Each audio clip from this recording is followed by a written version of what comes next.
Hello, and I am the Cat in the Hat, wishing you a happy late Earth Day, because I'm here with a great Earth Day story entitled The Lorax. So, he used to be a good friend of mine, so here we go.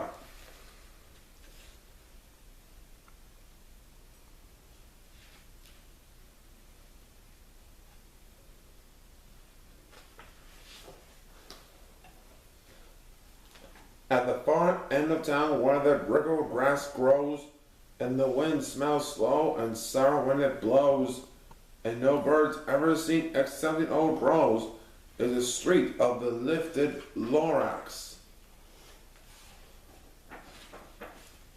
And deep in the brittle grass, some people say, if you look deep enough, you can still see today where the Lorax once stood, just as long as it could, before somebody lifted the Lorax away.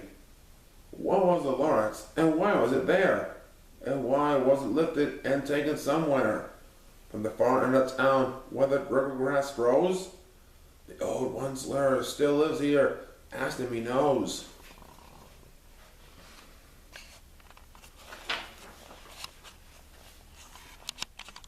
You won't see the oncer.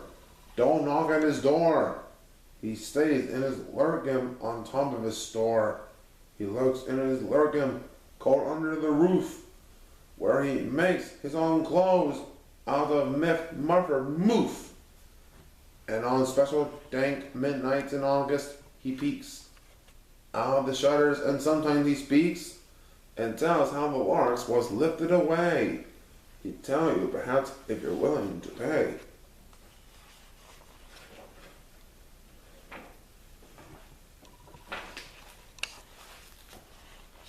On the end of the rope, he lets down a tin pail, and you have to toss in 15 cents in a nail and the shell of a great-great-great-grandfather snail. Then he pulls up the pail, makes a most careful count to see if you paid him the proper amount. Then he hides what you paid him away in his snub, a secret strange hole in his dropless glove. Then he runs, I will call you by whisper my phone, for the secrets I tell are for your ears alone.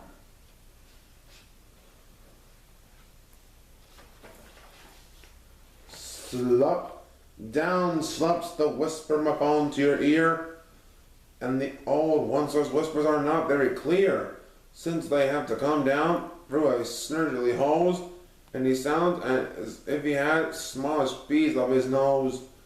Now I'll tell you, he says, with his teeth sounding gray, how the Lorax got lifted and taken away. It all started way back, such a long, long time back.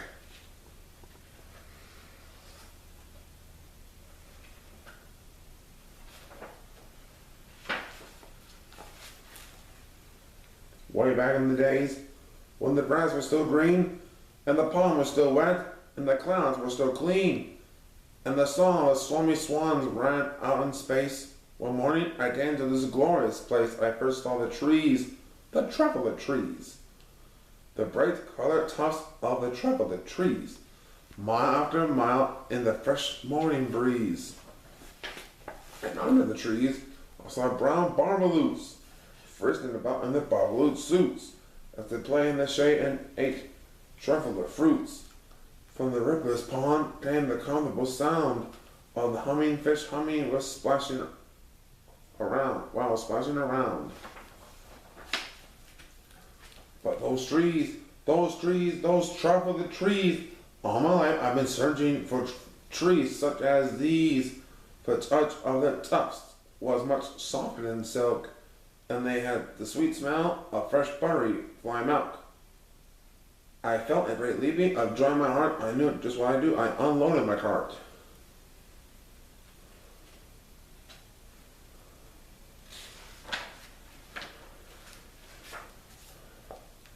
In no time at all, I had built a small shop. Then I chopped down a truffle tree with one chop. With great skillful skill and with great speedy speed, I took the soft tuft and I knitted of need.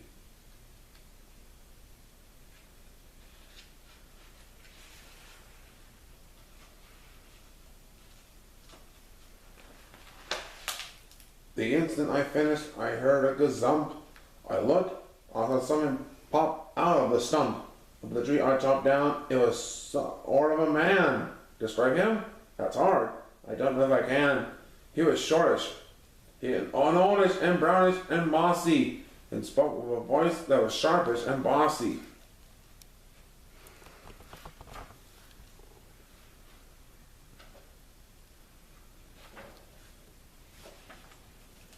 Mister, he said with a song bouncy sneeze, I am the Lorax. I speak of the trees.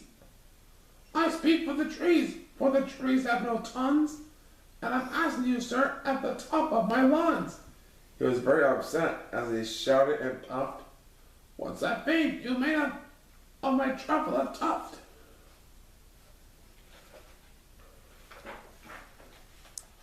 Look, Lorax, I said, there's no cause for alarm.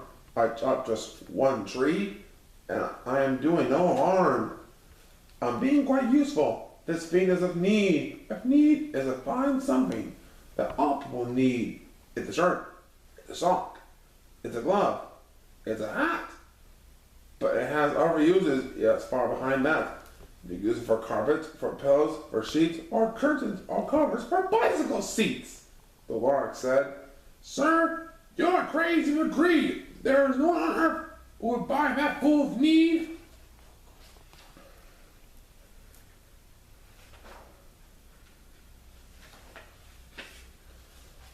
But the very next minute, I proved he was wrong. For just on that minute, a chap came along, and he thought that the need I knitted was great. He had me bought it for $3.98. I laughed at the Lorax. You poor stupid guy. You could never tell what some people will buy.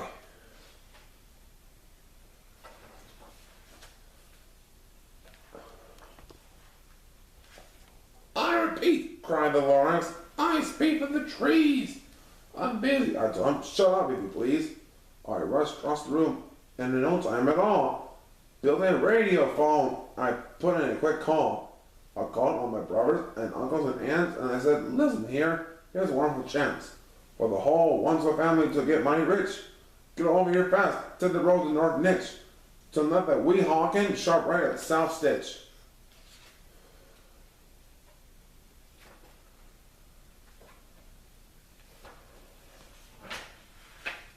And in no time at all, in the factory I built, the whole Once family was working full tilt. We were all knitting neat, just as busy as bees, to the sound of the chopping of truffle trees.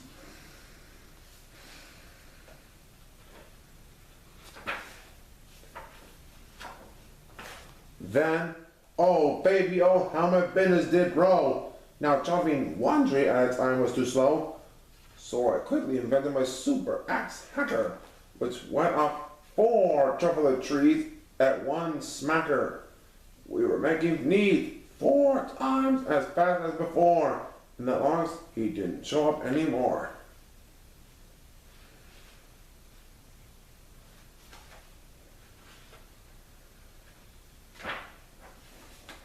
But the next week he knocked on my new office door.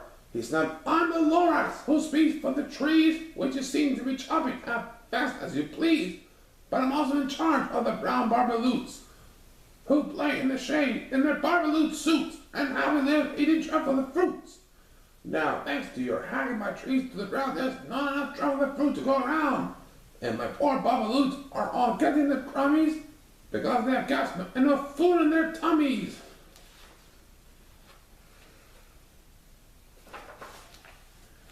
They love living here, but I can't let them stay. They want to find food, and I hope that they may. Good luck, boys, he cried, and he sent them away. The once I felt sad as I watched them all go. But business is business, and business must grow, regardless of crummies and tummies, you know.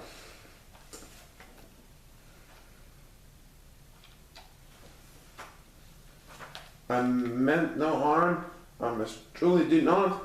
But I had to grow bigger, so bigger I got. I bigger my factory, I bigger my roads. I bigger my wagons, I bigger the loads of the needs I shipped out. I was shipping them forth to the south, to the east, to the west, to the north. I went right on biddering, selling more needs, and I bigger my money, which everyone needs.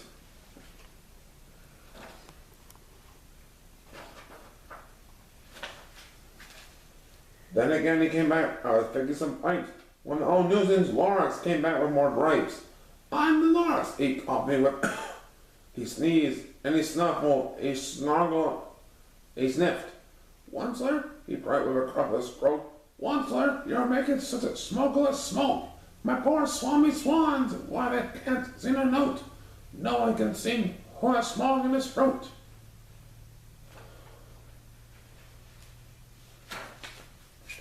And so, said the Lorax, please pardon my cough. They can't live here, so I'm sending them off.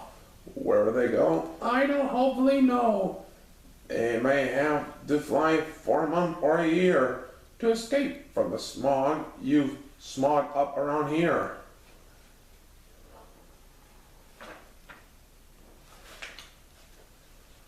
What's more, said the Lorax, his dander was up. Let me say a few words about glubbity-glub. Your machine chugs on day and night without stop, making glubbity-glub, also sloppity-slop. But what do you do with this leftover goo? I'll show you, you dirty old once-a-man, you.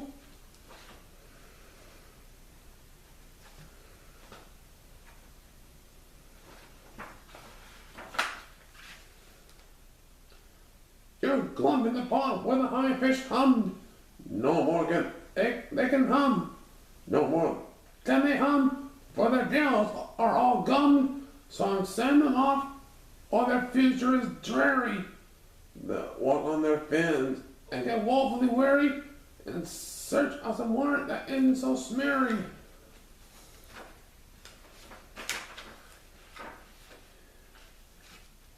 And then I got mad. I got terribly mad. I yelled at the Lorax. Now listen here, Dad. All you do is yap, yap, and say bad, bad, bad, bad. Well, I am right, sir. I am telling you. I intend to go on doing just what I do. And for your information, you Lorax, I'm figuring on bittering and bittering and bittering and bittering. Turning more chocolate trees into needs, which everyone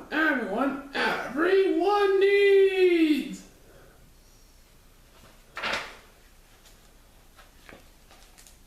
And at that very moment, we heard a loud whack. From outside in the fields came a sickening smack of an axe on a tree. Then we heard the tree fall, the very last chocolate tree of them all.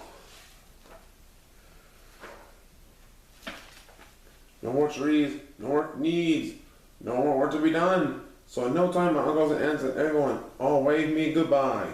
They jumped into our cars and drove away under the smoke-smuggered stars. Now all that was left beneath the bad-smelling sky was a big empty factory, the Lorax and I.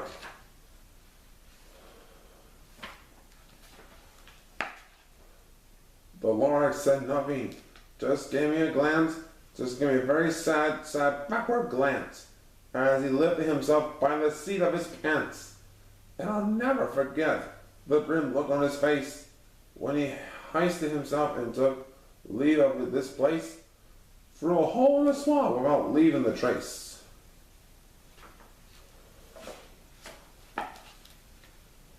And all that the Lorax left here in this mess was a small pillbox with the word unless. Whatever that meant, well, I just couldn't guess.